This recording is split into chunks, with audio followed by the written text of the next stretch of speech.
तर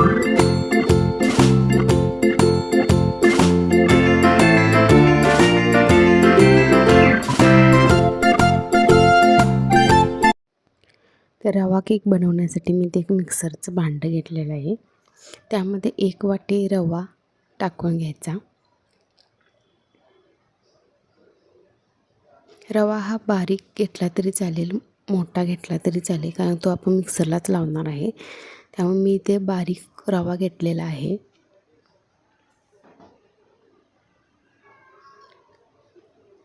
आता या रव्यामध्ये आपण अर्धी वाटी दही टाकून घ्यायचं.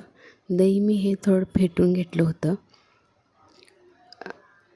आणि ते मिक्स करून घ्यायचं थोडं. आता यामध्ये अर्धी वाटी साखर टाकून घ्यायची. तुमच्याकडे जर पिठी साखर असेल तरी चालेल, मी तर मोठी साखर घेतलेली आहे.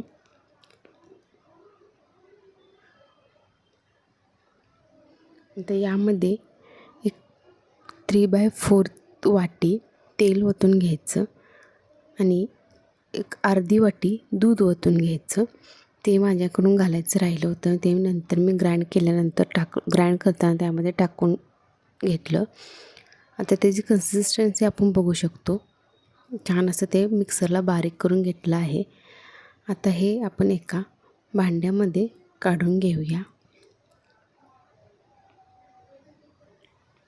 तर हे एका भांड्यामध्ये काढून घेतले. आता हे आपण मिश्रण 10 मिनटासाठी असंच ठेवून द्यायचं, म्हणजे रवा आहे तो फुगेलही आणि आपलं बॅटर पण छान असं स्मूथ होईल. त्यासाठी 10 मिनटासाठी झाकून ठेवून देऊया. आता 10 मिनटं झालेत. आपले जे दूध आपण टाकलं होतं तेही एकदम रव्याने पिलं आहे. रवा एकदम छान फुगला आहे पण आहे. त्यामध्ये आपण अजून थोडं कन्सिस्टन्सी ॲडजस्ट करण्यासाठी थोडं अर्धी वाटी दूध ओतून घ्यायचं आणि ते एकत्र असं मिश्रण करून घ्यायचं.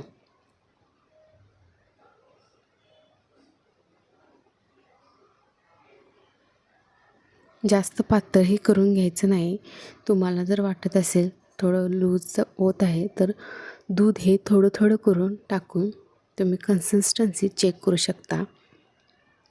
आता हे बघू शकता तुम्ही, मिश्रण छान असं पातळ झालेलं आहे. जास्तही पातळ नाही आणि जास्तही घट्टही नाही, बरोबर त्याची पीठ तयार झालेलं आहे. आता यामध्ये मी अर्धा चमचा खायचा सोडा टाकलेला आहे, 1 चमचा बेकिंग पावडर टाकलेली आहे आणि 1 चमचा व्हॅनिला इसेन्स टाकलेला आहे. तुम्हाला दुसरा फ्लेवरचं पाहिजे असेल तर कोणत्याही फ्लेवरचं तुम्ही इसेन्स टाकू शकता. आता हे सगळं मिश्रण आपण एकत्र करून घेऊया.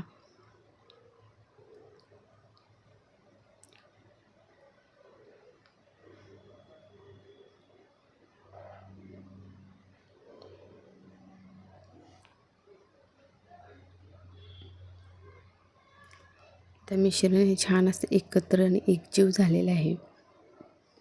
त्यामध्ये तुम्ही ड्रायफ्रूटसुद्धा टाकू शकता. आता मी इथे टुटी फ्रुटी घेतलेली आहे थोडी, ते मिक्स करून घेऊया.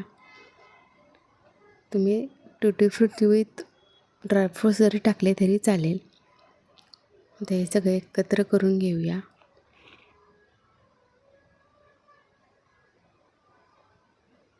आपलं बॅटरी छान असं स्मूथ झालेलं आहे. रवा छान असा फुगलेला पण आहे. आता यासाठी आपण एक भांडं घेऊया. मी ते एक छोटं भांडं घेतलं आहे. त्याला आतून बटर पेपर लावून घेतलेलं आहे आणि थोडंसं कडेने तेल लावून घेतलेलं आहे. आता यामध्ये ते जे मिश्रण आहे बॅटर ते टाकून घ्यायचं. बटर पेपरला खालून वरून तेल लावलं तरी चालेल आणि साईडून पण भांड्याच्या तेल लावून घ्यायचं, म्हणजे आपला केक आहे तो चिकटणार नाही. आणि आता थोडंसं टॅप करून घ्यायचं, म्हणजे त्यामध्ये जे बबल्स असतात ते निघून जातात.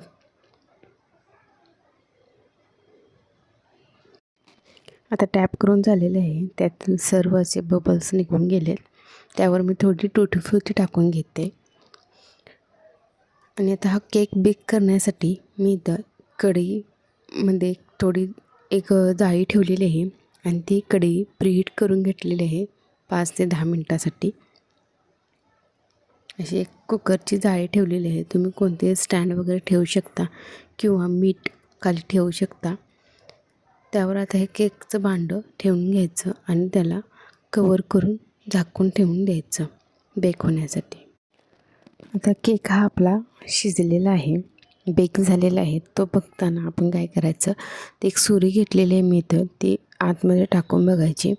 जर त्या सुरीला काही चिकटलं नाही तर समजायचं की आपला केक छान असा बेक झालेला आहे. तर सुरी पण छान अशी आपल्याला क्लीन दिसते. तर तो मी केक थंड करून घेतला.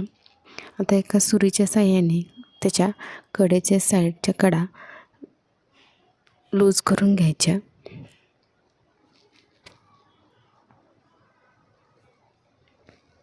आणि एका प्लेटमध्ये आपण हा केक काढून घेऊया. केक छान असा बेक झालेला आहे, त्यामुळे पटकन निघेलही.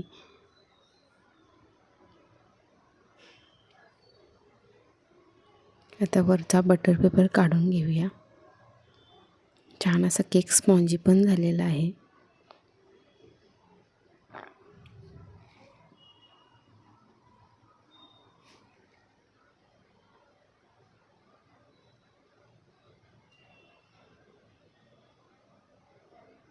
तर हा केक मी कट करून दाखवते.